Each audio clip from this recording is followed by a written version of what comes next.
Hey, what's going on, guys? The Horror Man back with the first book review of the Goosebumps challenge. And I decided to start with Monster Blood.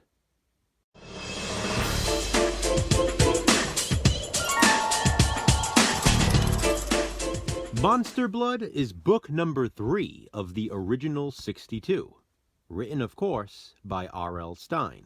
For this Goosebumps challenge, I decided to start with this one for a reason, because Monster Blood was the first Goosebumps book I ever read. Because of that, I thought it was a good idea to start this big Goosebumps reread with it.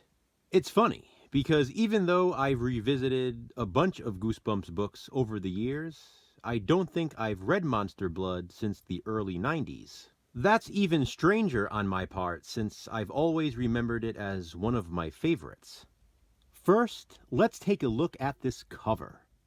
I'd say all of the original 62 Goosebumps books have classic covers. Tim Jacobus was responsible for the cover art, and they're all very memorable.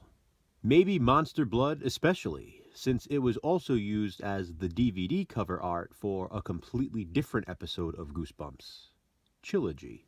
And as amazing as all of Tim Jacobus's covers are, not all of them were as representative of the actual book as they could have been. Monster Blood, however, is representative. I mean, look, we have Monster Blood coming down the stairs with a pair of glasses. It makes you wonder, what happened to the owner of those glasses? Were they eaten? I'd like to point out the tagline as well. It's a Monster Blood drive. Monster Blood is about a 12-year-old boy named Evan Ross. His father recently learned at work that he must transfer to Atlanta. The news of the move came suddenly, so Evan's mom must go with his dad to Atlanta to look for a house for all of them to live in. In the meantime, Evan must stay with his great-aunt Catherine. He is not thrilled about this. In fact, he hates the idea of it all.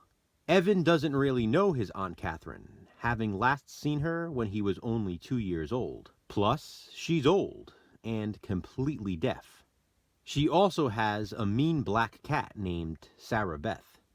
Evan has a Cocker Spaniel named Trigger, who is just as old as he is.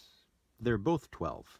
Technically, that makes Trigger 84 in human years. To help pass the time while staying with his Aunt Catherine, Evan ventures out into the neighborhood to try to find some kids his own age. That's when he meets a 12-year-old girl named Andrea, who likes to be called Andy. The two hit it off with their similar senses of humor, and they immediately become friends. Andy invites Evan to come along with her to an old local toy store. It is there where Evan and Andy find and purchase a can of Monster Blood. Monster Blood is a green, jello-like substance in a can the size of a soup can. It's thicker than jello, though, and heavier. Upon first opening the can, it's also very cold. It glows in the dark, and it bounces. In Evan's opinion, it's nothing special.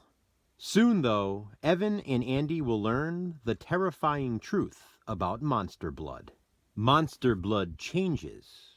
It evolves. And it grows and grows and grows. The bigger it gets, the hungrier it gets, and it will eat anything in its path. Monster Blood is basically the evil toy version of The Blob.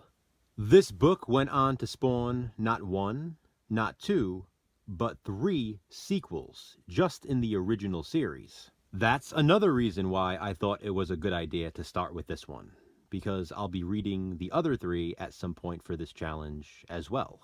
Starting with this one, I'll be able to space them out.